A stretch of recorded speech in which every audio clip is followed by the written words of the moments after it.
According to the World Bank, the world produces more than 2.24 billion tons of solid waste every year, and this number could reach 3.4 billion tons by 2050 if current trends continue.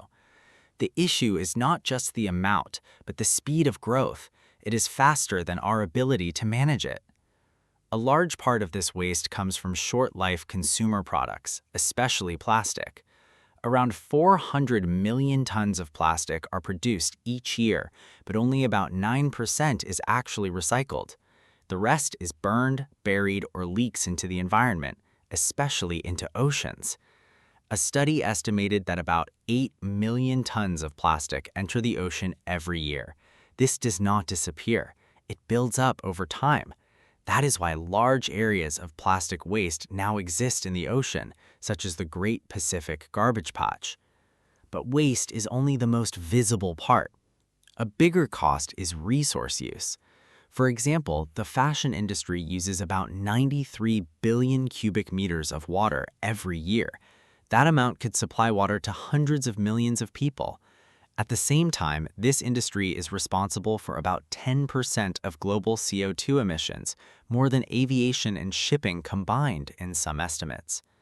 What is important is that consumption is growing faster than actual use. Reports show that people today buy about 60% more clothing than in 2000, but keep those clothes for a much shorter time. This creates a cycle: fast production, fast consumption, fast disposal. In electronics, the problem is even more serious because of toxic materials. According to the United Nations, the world generated more than 62 million tons of e-waste in 2022, the highest level ever. However, only about 17 to 20% is properly recycled. The rest is often handled in unsafe conditions, releasing toxic metals like lead and mercury into the environment. These substances do not disappear. They move into soil, water, and eventually into the food chain. Another important concept is Earth Overshoot Day, the date when humanity uses up all the natural resources the Earth can regenerate in 1 year. In the 1970s, this day was in late December. In recent years, it has moved to around late July or early August. This means we are using resources about 1.7 times faster than the planet can regenerate them. In simple terms, we are borrowing from the future. From a climate perspective, consumption plays a major role. Studies show that more than 60% of global greenhouse gas emissions are linked to household consumption, including food, transport, and goods. But there is another layer of cost that is less visible: psychological cost. Research in neuroscience shows that dopamine, the chemical linked to reward, rises more during the anticipation of buying than during long-term use.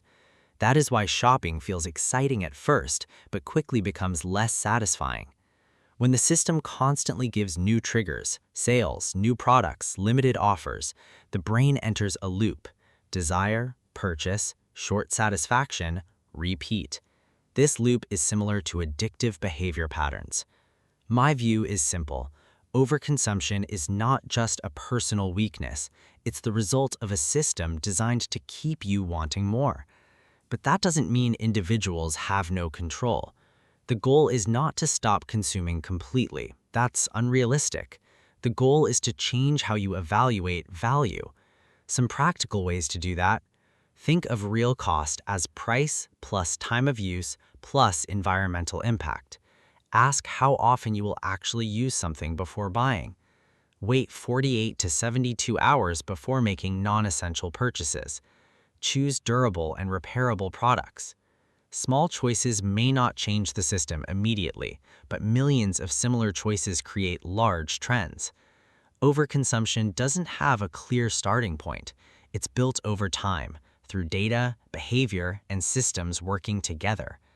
And the data already shows one thing clearly: if nothing changes, the cost will not just grow, it will accelerate beyond control.